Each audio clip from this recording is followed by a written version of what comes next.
മിഠായി കൊടുക്കലിൽ നിന്ന് തുടങ്ങും. മിഠായിയുടെ ഒരു ലോഡാണ് പലപ്പോഴും വീടുകളിലേക്ക് പോയിക്കൊണ്ടിരിക്കുന്നത്. പിന്നെ മോതിരമിടൽ ചടങ്ങ്, മൊബൈൽ കൈമാറ്റം, സേവ് ദ ഡേറ്റ് എന്ന് പറഞ്ഞ് വീഡിയോ ഷൂട്ട് ചെയ്യുക എന്ന് ആലോചിക്കണം. നിക്കാഹ് കഴിയാത്ത ആളുകളാണ് ഈ ചെയ്യുന്നത്. നിക്കാഹിലൂടെ മാത്രമേ ഒരു അന്യ പുരുഷനും അന്യ സ്ത്രീയും തമ്മിൽ നോക്കാനും കാണാനും സ്പർശിക്കാനും പാടുള്ളൂ. പിന്നെ എന്തിനായി നിക്കാഹ്? നിശ്ചയം കഴിഞ്ഞു, എൻഗേജ്മെന്റ് കഴിഞ്ഞു എന്ന് പറഞ്ഞിട്ട് പിന്നെ വയലിലും അതുപോലെ തന്നെ അങ്ങാടിയിലും മലയിലും മുകളിലും ഇവർ രണ്ടുപേരും പോയിട്ട് ഒന്നിച്ചു നിൽക്കുകയും ഫോട്ടോ എടുക്കുകയും പരസ്പരം കെട്ടിപ്പിടിക്കുക വരെ ചെയ്യുക. എന്നിട്ട് അത് ചെയ്യാന്ന് മാത്രമല്ല, അത് സ്ക്രീൻ ഷോട്ടുകളാക്കിയിട്ട് അത് സ്റ്റാറ്റസ് ആക്കുക. ഒരു സേവ് ഡേറ്റ് എന്ന് പറഞ്ഞിട്ട് എന്ത് ചെയ്യുക, ആളുകൾക്ക് അയച്ചു കൊടുക്കുക. ഈ വ്യഭിചാരത്തിലാണോ നമ്മൾ ആളുകളെ ക്ഷണിക്കുന്നത്? എവിടെയാണ് നമ്മളെ സമൂഹം? പിന്നെന്തിനാണ് നമ്മൾ നിക്കാഹ് വെക്കുന്നത്? ഇതൊന്നും ശരിയല്ലല്ലോ. പക്ഷെ അതൊക്കെ ഇവിടെ നടന്നുകൊണ്ടിരിക്കും. പ്രൊമോ വീഡിയോ ഷൂട്ടിങ് ഇതൊക്കെ കല്യാണത്തിന് മുമ്പ്. അതേപോലെ തന്നെ മഞ്ഞ കല്യാണം, haldi, mehendi, bride to be, destination wedding. അതേപോലെ തന്നെ നേരത്തെ നമ്മൾ കണ്ടതാണ് JCBയിലും വാഴ വെച്ച ഓട്ടോറിക്ഷയിലും ശവപ്പെട്ടിയിലും വരെ വധൂവരന്മാർ വരുന്ന യാത്രകൾ. തലേന്ന് ചെറുപ്പക്കാര് സംഘം ചേർന്ന് മദ്യപിച്ച് DJ പാർട്ടി നടത്തുന്ന ഒരു അവസ്ഥ. വളരെ ദൂരെ നിന്ന് തന്നെ വധൂവരന്മാരെ റോഡിലൂടെ നടത്തിക്കൊണ്ടുവന്ന് അതിന്റെ അപ്പുറത്തും ഇപ്പുറത്തും നിന്ന് വാദ്യമേളങ്ങൾ മുടക്കി, കളറുകൾ വാരി വിതറി, വലിയ ഘോഷത്തോടുകൂടി പടക്കങ്ങൾ പൊട്ടിച്ച് അങ്ങനെ ആനയിച്ചു കൊണ്ടുവരുന്ന ഒരു രീതി. അവസാനം ഇപ്പൊ കാണുന്ന എന്താ, വിവാഹത്തിന്റെ സദസ്സിൽ പോയി ഇരിക്കാൻ തന്നെ ഭയമാണ്. കാരണം എപ്പോഴാ കറണ്ട് പോകുക എന്ന് പറയാൻ കഴിയില്ല, എപ്പോഴാ ലൈറ്റ് പോകുക എന്ന് പറയാൻ കഴിയില്ല, എപ്പോഴാ പുക വരിക എന്ന് പറയാൻ കഴിയില്ല, എപ്പോഴാ പല്ലക്ക് വരിക എന്ന് പറയാൻ കഴിയില്ല, എപ്പോഴാണ് അവിടെ ഡാൻസ് ഉണ്ടാകുക എന്ന് പറയാൻ കഴിയില്ല. എന്തൊക്കെയാണ് സംഭവിച്ചുകൊണ്ടിരിക്കുന്നത്? ഇത് ഒറ്റപ്പെട്ട സംഭവമല്ല. ഇതില്ലാതെ ഒരു വിവാഹം നടത്തിയാൽ അവൻ എന്തോ ഒരു മോശക്കാരനാണ് എന്ന രീതിയിലേക്ക് നരേറ്റീവുകൾ മാറിയിട്ടുണ്ട് എന്നതാണ്. ഏതുവരെ വൃദ്ധരും കുട്ടികളും രോഗികളും വരെ ഞെട്ടിത്തരിച്ചു പോകുന്ന പ്രഹരശേഷിയുള്ള ആഘാതശേഷിയുള്ള രീതിയിൽ തൃശ്ശൂർ പൂരത്തിൽ പോലും പൊട്ടാത്ത പടക്കങ്ങളാണ് ഇന്ന് വിവാഹത്തിന്റെ വേദികളിൽ പൊട്ടിക്കൊണ്ടിരിക്കുന്നത്. ഇപ്പോൾ ഇതാ പടക്കം പൊട്ടിച്ച് തൊട്ടയൽപ്പക്കത്തെ ഒരു കുട്ടി ICUവിലാണ് കേരളത്തിൽ. നമ്മളൊന്ന് ആലോചിക്കണം. അതൊന്നും ഒരു അബദ്ധത്തിലാണ് സംഭവിച്ചതൊന്നല്ല. ഒരു ദിവസം പടക്കം പൊട്ടിച്ചു, ഒന്നിച്ച് ഗ്യാങ് ആയി പടക്കം പൊട്ടിച്ചു. ഇന്ന് പത്രങ്ങളിൽ കാണാൻ പറ്റും, ചാനലുകളിൽ വാർത്ത കാണാൻ പറ്റും. ഇന്നലെ മിനിഞ്ഞാന്നുണ്ടായ സംഭവങ്ങളാണത്. അപ്പൊ തൊട്ടടുത്ത വീട്ടില് ഒരു മാസം പ്രായമായിട്ടില്ല കുട്ടിക്ക്, 10, 18, 20 ദിവസമേ ആയിട്ടുള്ളൂ. അപ്പൊ ആ കുട്ടി ആ പടക്കം പൊട്ടുന്ന കേട്ടപ്പോൾ ഞെട്ടിത്തരിച്ച് അതിനൊക്കെ കളറൊക്കെ നീലയായി എന്നാണ്, ശ്വാസം പോയി എന്നാണ്. അപ്പൊ അവരൊക്കെ തട്ടിക്കൊടഞ്ഞ് ഒന്ന് ശരിയാക്കി എടുത്ത് വേഗം പോയിട്ട് പറഞ്ഞു, നിങ്ങൾ ചെയ്യരുത്, ഇവിടെ ചെറിയ കുട്ടികളുണ്ട്, കഷ്ടപ്പെടുത്തരുത്, ഞങ്ങളെ പ്രയാസപ്പെടുത്തരുത്. അത് പറഞ്ഞപ്പോ പിറ്റേ ദിവസം കുറച്ചുകൂടെ ഡോസിൽ വന്നാണ് ചെയ്യുക. എന്താണ് ഈ നടക്കുന്നതൊക്കെ നാട്ടിൽ? എന്നിട്ട് നടന്നു മാത്രമല്ല, അത് നിരന്തരമായി പൊട്ടിയപ്പോ ഈ കുട്ടിയുടെ സ്വഭാവം മാറി, പ്രയാസം മാറി, ശ്വാസം നേരെടുത്ത് ഹോസ്പിറ്റലിലേക്ക് കൂടി. ഇപ്പം ആ കുട്ടി ICUവിലാണ്. എന്താകുമെന്ന് പറയാൻ കഴിയില്ല. ഒരു ദീനിന്റെ പേരിൽ അല്ലെങ്കിൽ ഒരു വിവാഹത്തിന്റെ പേരിൽ നടന്നുകൊണ്ടിരിക്കുന്ന കാര്യങ്ങളാണ് നമ്മുടെ നാട്ടിൽ. ഈ വഷളത്തരം നമ്മുടെ മഹല്ലിൽ ഉണ്ടാവില്ല എന്ന് തീരുമാനിക്കാൻ കഴിയണമെങ്കിൽ മഹല്ലിലെ ഓരോ കുടുംബവും അത് തീരുമാനിക്കണം. ഇപ്പൊ മഹല്ല് കമ്മിറ്റിയോട് പറഞ്ഞാൽ അവർ പറയുന്നത് ഞങ്ങൾ തീരുമാനിച്ചിട്ടെന്താ, ഈ ആൾക്കാർ വിചാരിക്കണ്ടേന്ന് പറയും. പക്ഷെ കുടുംബങ്ങൾക്ക് തീരുമാനിക്കാൻ കഴിയണില്ല. എന്താ കുടുംബങ്ങൾ തീരുമാനിക്കാൻ കഴിയാത്തത്? അവിടെ കുടുംബനാഥന്മാർ നിലപാടെടുക്കണം. പക്ഷെ കുടുംബനാഥന്മാർക്ക് നിലപാടെടുക്കാൻ കഴിയണില്ല. അതിന്റെ കാരണം എന്താ? കുടുംബനാഥന്മാർക്ക് നിലപാടെടുക്കാൻ കഴിയണമെങ്കിൽ ആ കുടുംബത്തിലെ ഓരോ വ്യക്തിയും അതിന് കീഴൊതുങ്ങണം. പക്ഷെ മക്കൾ പറയുന്നത് കേൾക്കുന്നില്ല, ഭാര്യ കേൾക്കുന്നില്ല, അല്ലെങ്കിൽ അമ്മാവൻ കേൾക്കുന്നില്ല, ആരെങ്കിലും കുറ്റം പറയാണ്. അതുകൊണ്ട് എനിക്കൊന്നും ഇവിടെ ചെയ്യാൻ കഴിയുന്നില്ല. ഒരു നോക്ക് കുത്തിയാകാണ് അവസാനം വാപ്പ, എല്ലാവരും നിസ്സഹായനായി പോവുകയാണ് കുടുംബനാഥൻ. അങ്ങനെയുള്ള രംഗങ്ങൾ നമ്മൾ കണ്ടുകൊണ്ടിരിക്കുന്നു. അതുകൊണ്ട് സുഹൃത്തുക്കളെ, എനിക്ക് സൂചിപ്പിക്കാനുള്ളത്, ഇസ്ലാം ഏറെ പവിത്രമായി കാണുന്ന ഒന്നാണ് വിവാഹം എന്ന് പറയുന്നത്. അതിനെ ആദരവോടുകൂടി കാണാൻ എല്ലാവർക്കും കഴിയില്ല എന്ന് നമ്മൾ മനസ്സിലാക്കണം. എന്താണെന്നറിയോ? ആർക്കേ കഴിയുള്ളൂ? ഇത് വിഷയത്തിന്റെ മർമ്മത്തേക്ക് നമ്മൾ വരണം. ഞാൻ പറയുന്നത്, ഈ പ്രശ്നം പരിഹരിക്കാൻ നമ്മൾ ഓരോരുത്തരും വിചാരിച്ചാൽ നടക്കുന്ന. ഞാൻ പറയും, എനിക്കെന്താ അതിൽ ചെയ്യാൻ പറ്റുമെന്ന് ചോദിച്ച് കൈ മലർത്തണ്ട. എന്താ, നമ്മളെ വീട്ടിലല്ലേ കല്യാണം നടക്കുന്നത്? നമ്മളല്ലേ ഇതിന് കാശ് ചിലവാക്കുന്നത്? നമ്മളല്ലേ ആളുകളെ വിളിച്ചു കൂട്ടുന്നത്? അവിടെ നടക്കുന്ന ഈ കാര്യം മാത്രം നമുക്ക് നിയന്ത്രിക്കാൻ പറ്റില്ല എന്ന് പറഞ്ഞാൽ പിന്നെ എന്താ പ്രശ്നം? മാലിന്യ കമ്മിറ്റി ശരിയാക്കട്ടെ, ഗവൺമെന്റ് ശരിയാക്കട്ടെ, നാട്ടുകാർ ശരിയാക്കട്ടെ എന്ന് പറഞ്ഞ് നടക്കില്ല. ആ വിളക്ക് കൊളുത്തി വെക്കേണ്ടത് അവനവന്റെ വീട്ടിൽ നിന്ന് തന്നെയാണ്. പക്ഷെ അതെല്ലാവർക്കും ആ വിളക്ക് കൊളുത്തി വെക്കാൻ കഴിയില്ല. ഇസ്ലാമിന്റെ ഈ ഒരു സംഭവങ്ങളെ പവിത്രമായി കാണാൻ എല്ലാവർക്കും കഴിയില്ല. ആർക്കേ കഴിയുള്ളൂ അറിയോ? ഇതാ ഖുർആൻ പറയുന്നുണ്ട്, ذَلِكَ وَمَن يُعَظِّمْ شَعَائِرَ اللَّهِ فَإِنَّهَا مِن تَقْوَى الْقُلُوبِ. ذَلِكَ അത് തന്നെയാണ് കാര്യം. وَمَن يُعَظِّمْ شَعَائِرَ اللَّهِ അല്ലാഹുവിന്റെ ശിആറുകളെ, അല്ലാഹുവിന്റെ ചിഹ്നങ്ങളെ ആദരിക്കുവാൻ കഴിയുന്നത് ഒരു കൂട്ടർക്ക് മാത്രമാണ്. ആരാണത്? فَإِنَّهَا مِن تَقْوَى الْقُلُوبِ. ഖുലൂബ്, ഹൃദയത്തിനുള്ളിൽ അള്ളാഹുവിനെ ഭയപ്പെടുന്ന ഒരവസ്ഥയുണ്ടെങ്കിൽ, അങ്ങനെയുള്ള ഒരു ഹൃദയമുള്ളവർക്ക് ഈ ചെയ്യുന്നതൊക്കെ എന്റെ മാനാഭിമാനത്തിന് വേണ്ടി ഞാൻ കടം വാങ്ങി ചെയ്യുന്നതാണെങ്കിൽ ഇതെല്ലാം കണ്ടുകൊണ്ടിരിക്കുന്ന ഒരു റബ്ബുണ്ട്, ആ റബ്ബിന്റെ കോടതിയിലേക്ക് ഞാൻ പോകേണ്ടി വരും എന്ന മനസ്സുള്ള തഖ്വയുള്ള ആളുകൾക്ക് മാത്രമേ പടച്ച തമ്പുരാൻ ദീനിൽ പറഞ്ഞിരിക്കുന്ന അതിന്റെ ശരീഅത്തുമായി ബന്ധപ്പെട്ട എന്തെല്ലാം കാര്യങ്ങളുണ്ടോ അതിൽ സുപ്രധാനമായതാണ് വിവാഹം എന്ന് പറയുന്നത്. തന്റെ മകളെ ഒരാൾക്ക് ഏൽപ്പിച്ചു കൊടുക്കുന്ന ഏറ്റവും ബറക്കത്തുള്ള ഒരു കാര്യം, അതിനൊരുപാട് നിയമങ്ങളും നിബന്ധനകളും ഇസ്ലാം പറഞ്ഞിട്ടുണ്ട്. അത് ബഹുമാനപൂർവം എന്റെ ദീന് പറഞ്ഞതുപോലെ, എന്റെ മുത്തുനബി പറഞ്ഞതുപോലെ ഞാനത് ചെയ്യും എന്ന് തീരുമാനിക്കാൻ തഖ്വയുള്ളവർക്ക് മാത്രമേ കഴിയുള്ളൂ. അപ്പൊ എന്തുകൊണ്ട് നമുക്കിത് കഴിയുന്നില്ല എന്ന് ചോദിച്ചാൽ, നമ്മളെ പടച്ചോനെ പിടിയൊക്കെ ഹൃദയത്തിൽ നിന്ന് പോയിട്ടുണ്ട്. വേറെ ന്യായീകരണം ഒന്നും പറയണ്ട. അവിടേക്ക് തിരിച്ചു വരാൻ നമ്മൾ തയ്യാറാകണം. എങ്കിലേ ഇതൊക്കെ ശരിയാകുള്ളൂ സുഹൃത്തുക്കളെ. നമ്മൾ അറിഞ്ഞോ അറിയാതെയോ ചെന്നെത്തുന്നത് മറ്റു പല സംസ്കാരത്തിലുമാണ്. എത്തിയ വിവരം നമ്മൾ അറിഞ്ഞിട്ടില്ല എന്ന് മാത്രം. ഏക സിവിൽ കോഡ് വരണ്ടെന്ന് ഇപ്പൊ നമ്മളെല്ലാവരും പറയുന്നുണ്ട്. ഏക സിവിൽ കോഡ് എന്താ? ഇവിടെ ക്രിമിനൽ നിയമമുണ്ട്, സിവിൽ നിയമമുണ്ട്. ക്രിമിനൽ നിയമം കോമൺ ആണ്. സിവിൽ നിയമം മുസ്ലിമീങ്ങൾക്ക് അവരുടെ വ്യക്തി നിയമമാണ്, ശരീഅത്ത് നിയമമാണ്. അത് ഏതൊക്കെ വിഷയത്തിലാ? ഒന്ന് വിവാഹം, വിവാഹമോചനം, സ്വത്താവകാശം. ഇത് മൂന്നിലൊരു പ്രശ്നം വന്നു കഴിഞ്ഞാൽ ഇവിടുത്തെ കോമൺ നിയമമല്ല അവർക്ക് ബാധകമാകുക, അവർക്ക് അവരുടെ മതപരമായ നിയമമാണ് ബാധകം. ഇത് നമ്മളെ രാജ്യം അനുവദിച്ചു തന്ന വലിയൊരു ഹൈറാണ്. ഇതിനെതിരെയാണ് ഏക സിവിൽ കോഡ് വരുന്നത്. പക്ഷെ ഏക സിവിൽ കോഡ് പുറത്തുനിന്ന് വരുമ്പോൾ നമ്മൾ എതിർക്കും. പക്ഷെ ഉള്ളിന്ന് സമുദായം കൊണ്ടുവന്നാലോ അതിലപ്പോൾ ചെയ്യണത്. വിവാഹത്തിൽ എന്താ വ്യത്യാസമുള്ളത്? ഇപ്പം ഏത് വിഭാഗത്തിന് കല്യാണത്തിന് നിയന്ത്രിക്കണത് ആരാ നിയന്ത്രിക്കണത്? ദീനാണോ നിയന്ത്രിക്കുന്നത്? മതമാണോ നിയന്ത്രിക്കുന്നത്? നമ്മളാണോ നിയന്ത്രിക്കുന്നത്? അല്ല. ആ കല്യാണത്തിന് വേറൊരു ടീമുണ്ട് നിയന്ത്രിക്കുന്നത്, ഒരു അദൃശ്യ ശക്തിയാണ്. ആരെ ഏൽപ്പിക്കണം തന്നെ അറിയാം. ആരെ ഈ ചെണ്ട ഏൽപ്പിച്ചത്, ആരെ മുട്ട ഏൽപ്പിച്ചത്, ആരെ DJ പാർട്ടി ഏൽപ്പിച്ചത്? അത് അവളെ പിന്നെ കോളേജിലെ കുട്ടികളാ, അതിന്റെ ആൾക്കാരാണ്. നമുക്കറിയാം ഇതിനായിട്ട് തന്നെ പ്രത്യേക ടീമുകൾ, ഇവന്റ് മാനേജ്മെന്റ് ടീമുകളുണ്ട്. ഞാൻ അവരെ കുറ്റപ്പെടുത്തണമെന്നില്ല.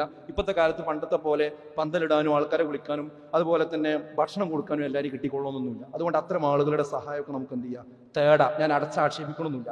പക്ഷേ നമ്മുടെ കത്തിയും കഴുത്തും അവർക്കാണ് കൊടുക്കാൻ പാടില്ല. അവര് ഓരോ വിവാഹങ്ങളും മാനേജ് ചെയ്യുന്ന ആൾക്കാർ, അവിടെ നടക്കണമൊക്കെ നമ്മൾ ഇവിടെ നടക്കും. ഇത് മുസ്ലിങ്ങളെ കല്യാണമാണ്, ഞാൻ മുഅ്മിനാണ്, ഞാൻ മുസ്ലിമാണ്, ഇന്ന കാര്യങ്ങൾ ഞങ്ങളെ കല്യാണത്തിൽ പാടില്ല എന്നുള്ള വ്യവസ്ഥ അവിടെ വെക്കണം. ഇന്ന് അതല്ല സംഭവിക്കുന്നത്. ഈ ഇവന്റ് മാനേജ്മെന്റിനെ ഏൽപ്പിച്ചു കൊടുത്ത് അവരെയും കുറ്റം പറയാൻ കഴിയില്ല. കാരണം അവർക്ക് ഏറ്റവും നന്നായി ചെയ്താലേ അടുത്ത പരിപാടി കിട്ടുള്ളൂ. അതിനനുസരിച്ച് അവർ കാര്യങ്ങൾ ചെയ്യും. അവര് ഇസ്ലാമികമായ വിശ്വാസികൾ തന്നെ ആയിക്കൊള്ളുന്നില്ല. എന്നിട്ട് സ്വീകരിക്കുന്ന സ്ഥലം മുതൽ ശരിയായ രീതിയിൽ വസ്ത്രം ധരിക്കാത്ത സ്ത്രീകളെ കൊണ്ടുവന്ന് നിർത്തി ഏതോ കടകളിലേക്ക് കയറി പോണത് പോലെയാണ് ഇപ്പൊ കല്യാണങ്ങളിൽ കയറി പോകുന്നത്. എന്താ ഈ നടക്കുന്ന സമൂഹത്തിൽ? ഇതൊക്കെ നമ്മൾ ആലോചിക്കേണ്ട കാര്യമല്ല. അങ്ങനെ ആയ എന്താ, മൻ തശബ്ബഹ ബിഖൗമിൻ ഫഹുവ മിൻഹും എന്നാണ്. അതായത് ഒരു സമൂഹത്തോട് നിങ്ങൾ സദൃശരായാൽ നിങ്ങൾ അവരിൽപ്പെട്ടവരായി. പിന്നെ പറഞ്ഞിട്ട് കാര്യമൊന്നുമില്ല, നിങ്ങൾ അവരിൽപ്പെട്ടവരായി എന്നാണ് അള്ളാഹുവിന്റെ റസൂൽ പറഞ്ഞത്. അതുകൊണ്ട് സുഹൃത്തുക്കളെ, എനിക്കിതിനൊന്നും ചെയ്യാല്ലാന്ന് ആരും പറയരുത്. ഞാൻ ഈ പള്ളിയിൽ വന്നവർ ഓരോരുത്തരോടും പറയും, നമ്മളാണ് തീരുമാനിച്ചാല് നമ്മളെ വീടുകളിൽ നടക്കൂലല്ലോ, ഉറപ്പല്ലേ കാര്യം? അതെന്തുകൊണ്ട് നമ്മൾ തീരുമാനം എടുക്കണമെന്ന് ചോദിച്ചാൽ, ഒന്നാമത്തെ കാര്യം എന്താ അറിയോ, ആ കല്യാണം നടക്കുമ്പോൾ അവിടെ അവസാനം പ്രാർത്ഥിക്കുന്ന ഒരു പ്രാർത്ഥന. എന്താണ് ആ പ്രാർത്ഥന? ബാറക്കല്ലാഹു ലക വബാറക അലൈക വജമഅ ബൈനകുമാ ഫീ ഖൈർ. ഇവർക്ക് അല്ലാഹുവേ നീ ബറക്കത്ത് ചൊരിയണേ, ഇവർക്ക് നന്മ ചൊരിയണേ, ഇവർക്ക് എല്ലാ ഖൈറും ഉണ്ടാകണേ. ഇതല്ലേ നമ്മൾ ആ സമയത്ത് പ്രാർത്ഥിക്കുന്നത്. പക്ഷെ ബറക്കത്ത് ചൊരിയണമെങ്കിൽ, ആ ബറക്കത്ത് കിട്ടണമെങ്കിൽ എന്ത് വേണം? ശരിക്കും അള്ളാഹുവിന്റെ നിയമങ്ങൾ നമ്മൾ പാലിക്കണം. നിങ്ങൾ അള്ളാഹനെ സൂക്ഷിക്കുന്നുവെങ്കിൽ അള്ളാഹു നിങ്ങൾക്ക് എല്ലാം എളുപ്പമാക്കി തരും. പക്ഷെ അള്ളാന്റെ നിയമം നമ്മൾ പാലിക്കാതെ ഈ പ്രാർത്ഥന ചൊല്ലിയിട്ട് എന്ത് കാര്യം സുഹൃത്തുക്കളെ? ഇത് ചൊല്ലിയ ഉടനെ പിന്നെ അവിടെ നടക്കണത് എന്താ? ആ ഉസ്താദന്മാരും ആൾക്കാരൊക്കെ അവിടെ നിന്ന് പോയി കഴിഞ്ഞാൽ പിന്നെ വേദി ഇങ്ങോട്ട് മാറുകയാണ്. പിന്നെ വേറെ രൂപത്തിലേക്കാണ് കാര്യങ്ങൾ വന്നുകൊണ്ടിരിക്കുന്നത്. പിന്നെ അവിടെ കയറി വരുന്നത് ആണും പെണ്ണും മിങ്കിൾ ചെയ്യുന്ന സ്വഭാവങ്ങളാണ് വരുന്നത്. ആ നിലക്കുള്ള പാട്ടും ഗാനങ്ങളുമാണ് വരുന്നത്. ചില ആളുകൾ മദ്യപിച്ച് വരെ അവിടെ വരുന്ന ചെറുപ്പക്കാരെ നമുക്ക് കാണാൻ പറ്റും. ഇതിനൊക്കെ അകമ്പടിയായിട്ട് സംഗീതമുണ്ട്. ഇതൊക്കെ പറയുമ്പോൾ ചില ആളുകൾ പറയും, അതിനെന്താ കുഴപ്പം? അതൊക്കെ പുതിയ കാലല്ലേ, ഇപ്പൊ പഴയ കാലല്ല. ഈ കാലത്തെ കല്യാണം എന്ന് പറഞ്ഞാൽ അങ്ങനെയാണ്, ഇതൊന്നും അങ്ങനെ തെറ്റാണെന്നും പറയാം. അത് നിങ്ങൾ കുറച്ച് മുത്തശ്ശദ്ധികൾ പറയാണ്. എന്ത് മ്യൂസിക് പാടില്ല, ഇത് പാടില്ല, ഇതൊക്കെ നിങ്ങൾ കുറച്ച് ആൾക്കാർ പറയാണ്. എന്നാ കേട്ടോളി, അള്ളാന്റെ റസൂൽ പറഞ്ഞത്. ഖിയാമത്ത് നാൾ വരുമ്പോൾ എന്താ ഉണ്ടാകുക? ഖാല റസൂലുള്ളാഹി സ്വല്ലല്ലാഹു അലൈഹി വസല്ലം ലയകൂനന്ന മിൻ ഉമ്മത്തി അഖ്വാമുൻ. എവിടുന്നെങ്കിലും വരുന്നല്ല പറഞ്ഞത്, എന്റെ ഉമ്മത്തിൽ നിന്നൊരു വിഭാഗം വരും. എന്താണ്? യസ്തഹില്ലൂന അൽ ഹിറ വൽ ഹരീറ വൽ ഖംറ വൽ മആസിഫ്. യസ്തഹില്ലൂന അനുവദനീയമാണെന്ന് വാദിക്കും, ഹലാലാണെന്ന് വാദിക്കുന്ന ഒരു വിഭാഗം എവിടെ നിന്നെങ്കിലും വരുമെന്നല്ല, എന്റെ സമൂഹത്തിൽ നിന്ന് വരും. അൽ ഹിറ വൽ ഹരീറ, എന്ത് ഈ വ്യഭിചാരങ്ങളെയും അതുപോലെ തന്നെ പട്ടുവസ്ത്രങ്ങളെയും വൽ ഖംറ മദ്യപാനത്തെയും വൽ മആസിഫ് വാദ്യോപകരണങ്ങളെയും, ഇതിനെയൊക്കെ ഹലാലാണ്, അനുവദനീയമാണ്, അതൊന്നും ഒരു കുഴപ്പമില്ല എന്ന് വാദിക്കുന്ന ഒരു വിഭാഗം എന്റെ ഉമ്മത്തിൽ നിന്ന് വരുമെന്ന് അല്ലാഹുവിന്റെ റസൂൽ സ്വല്ലല്ലാഹു അലൈഹി വസല്ലം ദീർഘവീക്ഷണം.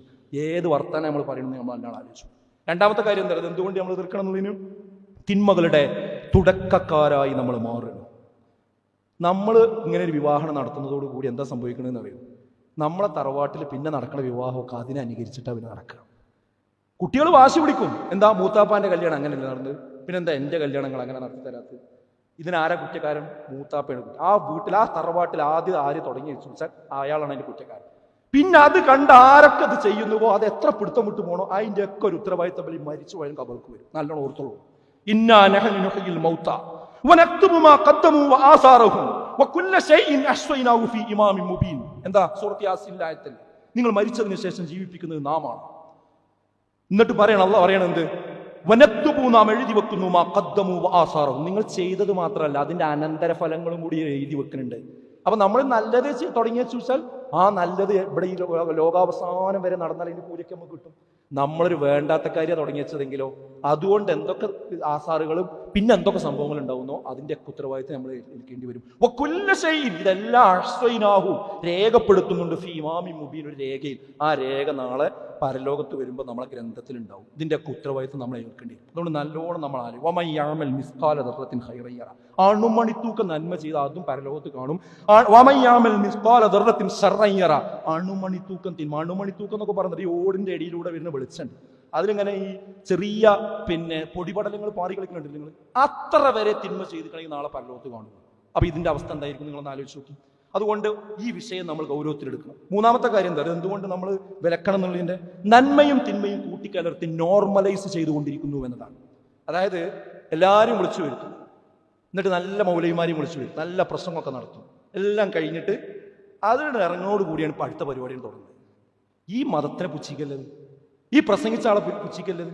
അപ്പൊ ആൾക്കാരെന്താ മനസ്സിലാക്കുക, ഈ പ്രസംഗിച്ച ആൾക്കാരൊക്കെ ഇതിനൊക്കെ അംഗീകരിക്കുന്ന ആൾക്കാരാണ്, അപ്പൊ ഇതിനൊന്നും കുഴപ്പമില്ല, കാരണം അവരവിടെ ഉണ്ടായിരുന്നല്ലോ. ഇതാണ് നന്മയും തിന്മയും നോർമലൈസ് ചെയ്യുക എന്ന് പറഞ്ഞത്. എന്നാ ഓർത്ത് വെച്ചോളി. പിന്നെ ന്യായം എന്താ അറിയും, ഇതിപ്പോ എവിടെ ഇല്ലാത്തത്, ഇതാണ് ചോദ്യം. ഇത് എവിടെ ഇപ്പൊ ഇല്ലാത്തത്? നിങ്ങൾ 1-2 വീട്ടിലല്ലേ ഇല്ലാത്തുള്ളൂ. എന്നാ കേട്ടോളൂ ഒരു ആയത്ത്, ഞാൻ ഓതി വെച്ച ആയത്ത്, 5-ാം അധ്യായം 103-ാമത്തെ ആയത്ത്. ഖുൽ, പറയുക, ലാ യസ്തവിൽ ഖബീഥു വത്വയ്യിബ്, ഒരിക്കലും നല്ലതും ചീത്തയും സമമാവുകയില്ല. എന്താ നിങ്ങളെ ന്യായം? ചീത്ത കൂടുതലുണ്ട് എന്നല്ലേ? എന്നാ കേട്ടോളി അടുത്ത ആയത്ത്, വലൗ അഅജബക കസറത്തുൽ ഖബീസ്, ഈ ചീത്ത എത്ര അധികരിച്ചാലും ശരി, ഈ ലോകം മുഴുവൻ അത് ചെയ്യുന്ന അവസ്ഥ ഉണ്ടായാലും ശരി, അതൊരിക്കലും സമമാവുകയില്ല. അതുകൊണ്ട് ബുദ്ധിയുള്ളവരെ, നിങ്ങൾ അല്ലാഹുവിനെ സൂക്ഷിച്ചുകൊള്ളൂ. ലഅല്ലക്കും തുഫ്ലിഹൂൻ, അവർക്കാകുന്നു വിജയമുണ്ടാകുക, അവർക്കാകുന്നു ഈ ലോകത്തും പരലോകത്തും വിജയമുണ്ടാവുക. ബദഅൽ ഇസ്ലാമു ഗരീബ വസയഊദു കമാ ബദ ഫതൂബാ ലിൽ ഗുറബാ. അല്ലാഹുവിന്റെ റസൂൽ പറഞ്ഞതാണ്, ഇസ്ലാം അപരിചിതമായിട്ടാണ് കടന്നു വന്നത്, ഇത് അപരിചിതാവസ്ഥയിലേക്ക് ലോകാവസാനമാകുമ്പോൾ മടങ്ങുന്നതാണ്.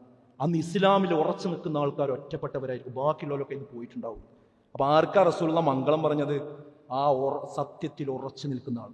എന്ത് വിഷമുണ്ടെങ്കിലും ഞാൻ ഹറാമ് ചെയ്യില്ല എന്ന് ഉറച്ചു നിൽക്കുന്നവനാണ് എന്ത് ചെയ്യുക, മംഗളം പറഞ്ഞിരിക്കുന്നത്. നാലാമത്തെ കാര്യം എന്താ അറിയോ, ഇത് വിശ്വാസികളുടെ മനസ്സിനെ വേദനിപ്പിക്കുന്ന ഒരു കാര്യം കൂടിയാണ്.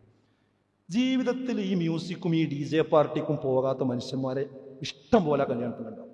ഇതിപ്പോ നമ്മളൊരു കുടുംബമല്ലേ, സുഹൃത്തല്ലേ, നാട്ടുകാരനല്ലേ എന്ന് വിചാരിച്ച് വിളിച്ചാൽ പോകാതൊക്കെ എങ്ങനെ വിചാരിച്ചു നമ്മൾ പോവുകയാണ്. എന്നിട്ട് ഇതൊക്കെ അനുഭവിക്കേണ്ടി വരിക എന്ന് പറഞ്ഞാൽ എന്തൊരു കഷ്ടമാണത്. ഇത് അനുഭവിക്കേണ്ടി വരികയാണ്. ഇത് കല്യാണത്തിൽ പങ്കെടുക്കാതെ പോകുന്ന കുടുംബ തെറ്റിലായി. എന്തിനാണ് മനുഷ്യന്മാരെ വിഷമിപ്പിക്കുന്നത് ഇങ്ങനെ? ഒരിക്കലും അങ്ങനത്തെ സദസ്സിക്ക് ഇങ്ങനത്തെ മനുഷ്യന്മാരെ വിളിച്ച് കൊണ്ടുപോകരുത് നമ്മൾ.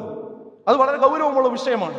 അങ്ങനെ പോളിനൊപ്പം പോയാൽ അവിടെ എത്തുക കുഞ്ഞാനഹൂലുമായൽ ഖാലിദീൻ, നരകത്ത് പോകുന്ന ആൾക്കാർ ലക്ഷണം പറഞ്ഞാൽ എന്താ, ഒഴുകുന്നവരോടൊപ്പം ഒഴുകിയെന്ന. അതുകൊണ്ട് കാര്യം മനസ്സിലാക്കുക. മറ്റൊന്നെന്താരോ, അതിഥികളെ വിളിച്ചു വരുത്തി അപമാനിക്കലാണ്. ഞാൻ പറഞ്ഞല്ലോ, എന്താ അല്ലാഹുവിന്റെ റസൂൽ പറഞ്ഞത്, മൻ കാന യുഅ്മിനു ബില്ലാഹി വൽ യൗമിൽ ആഖിർ ഫലാ യുഅ്ദി ജാറഹു. അല്ലാഹുവിലും പരലോകത്തിലും നിങ്ങൾ വിശ്വസിക്കുന്നുണ്ടെങ്കിൽ നിങ്ങൾ അയൽവാസിയെ നിങ്ങൾ ബഹുമാനിക്കണം കേട്ടോ. ഈ അയൽവാസിന്റെ തൊട്ടടുത്ത് പടക്കം പൊട്ടിച്ചിട്ട് ഈ കുട്ടിനെ ബുദ്ധിമുട്ടി ആക്കണ ആൾക്കാർ അയൽവാസിനെ ബഹുമാനിക്കുക ചെയ്യുന്നത്. പോയി പറഞ്ഞിട്ട് പോലും എന്ത് ചെയ്യണില്ല, അനുവദിച്ചില്ല എന്നല്ലേ പറയുന്നത്. എന്ന് അള്ളാഹുവിന്റെ റസൂൽ പറഞ്ഞത് എന്താ അറിയോ? അള്ളാഹുവിലും പരലോകത്തിലും ഒക്കെ വിശ്വാസം ഉണ്ടെങ്കിൽ അയൽവാസിക്ക് ശല്യം ഉണ്ടാക്കരുത് കേട്ടോ. പിന്നെ പറഞ്ഞ എന്താ? ഒമൻ കാന യുഅ്മിൻ ബില്ലാഹി വൽ യൗമിൽ ആഖിർ ഫൽയുക്രിം ദൈഫഹു. പടച്ചോനിൽ വിശ്വാസം ഉണ്ടെങ്കിൽ നിങ്ങൾ അതിഥികളെ നിങ്ങൾ ആദരിക്കണം കേട്ടോ. വിളിച്ചു വരുത്തിങ്ങാണ്ട് എന്ത് ചെയ്യരുത്, അവരെങ്ങനത്തെ കോപ്രായിത്തരം കാണിക്കാൻ നിങ്ങൾ അവസരം ഉണ്ടാക്കാൻ പാടില്ല. ഒമൻ കാന യുഅ്മിൻ ബില്ലാഹി വൽ യൗമിൽ ആഖിർ, അള്ളാഹുവിലും പരലോകത്തിലും നിങ്ങൾക്ക് വിശ്വാസം ഉണ്ടെങ്കിൽ ഫൽയഖുൽ, നിങ്ങൾ പറയണം ഖൈറൻ, നല്ലത് പറയാം, അല്ലെങ്കിൽ ഔലിയസ്മുത്ത്, ഉണ്ടാതൊക്കെ. എന്നിട്ട് എന്തിനാണ് ഈ വേണ്ടാത്ത വഷളത്തരം വിളിച്ചു പറഞ്ഞ് പാട്ടും പാടിങ്ങാണ്ട് ഇത് കേൾക്കാൻ നമ്മൾ ആളുകളെ കൊണ്ടുപോകുന്നത്? ഇതൊക്കെ പറഞ്ഞപ്പോൾ അള്ളാഹുവിന്റെ റസൂൽ പറഞ്ഞാൽ എന്താ അറിയോ? പടച്ചോണിലും പരലോകത്തിലും വിശ്വാസം ഉണ്ടെങ്കിൽ ഈ ഒരു കണ്ടീഷൻ ചില്ലറ കണ്ടീഷനല്ല. ഈ വിശ്വാസം നമ്മളെ മനസ്സെന്നാണ് പോയിന്റെ ലക്ഷണമാണെന്ന് മുസ്ലിം സമുദായത്തിൽ ഈ കാണുന്നത്. ഇതിനൊക്കെ പച്ചക്ക് ന്യായീകരിക്കും. ഞാൻ ഈ ഹുത്തുബ പറയുമ്പോൾ കുറച്ചൊരു ഫ്രസ്ട്രേഷൻ എനിക്കുണ്ടാവും, എൻ്റെ ശബ്ദം കുറച്ച് ഉയരത്തിലായിരിക്കും. അപ്പോൾ ചില ആൾക്കാർ വിചാരിക്കുന്നുണ്ടാവും എന്തിനപ്പം ഇങ്ങനെ അലമുറേണ്ട കാര്യം നോക്കി. ഇത് അലമുറണ്ടെന്നുണ്ട് അത് ദീനിനോടുള്ള ഇഷ്ടം കൊണ്ട് വേണം, ഈ നാട്ടിൽ കാണുന്ന ഇടങ്ങൾ കൊണ്ട് പറയണം. ഇത് ഇവിടെ അല്ലാതെ എവിടെ പറഞ്ഞു? ഈ പള്ളിയിലും പറയാൻ പാടില്ല. അതുകൊണ്ട് ഗൗരവത്തിലെടുക്കണം. വിശ്വാസമുള്ളവരാണെങ്കിൽ സുഹൃത്തുക്കളിൽ നിന്ന് മടങ്ങണം. ഞാൻ നാട് മടങ്ങാൻ നിൽക്കേണ്ട, നമ്മൾ ഓരോരുത്തരും മടങ്ങാം. ആർക്കെങ്കിലും വല്ല അബദ്ധം കല്യാണം നടത്തിയപ്പോൾ ഇതിൻ്റെ വിവരമൊന്നും ഇല്ലാത്തതുകൊണ്ട് എന്തെങ്കിലും സംഭവിച്ചു പോയിക്കണമെങ്കിൽ അത് അള്ളാഹിനോട് തൗബ ചെയ്യാം. അത് കുടുംബങ്ങളോട് പറയാം, കുടുംബ ഗ്രൂപ്പിൽ പറയാം, എൻ്റെ കല്യാണം നടത്തിയമാർ നിങ്ങൾ നടത്തരുത്, എനിക്കിപ്പോൾ അത് മനസ്സിലായിട്ടുണ്ട് നിങ്ങൾ പറയാം. അങ്ങനെ സത്യത്തിലേക്ക് മടങ്ങുന്ന, പശ്ചാത്തപിക്കുന്ന, വിനയമുള്ള യഥാർത്ഥ മുത്തഖികളിൽ മുഅ്മിനുകളിൽ അള്ളാഹു നമ്മെ ഏവരെയും ഉൾപ്പെടുത്തി അനുഗ്രഹിക്കുമാറാകട്ടെ.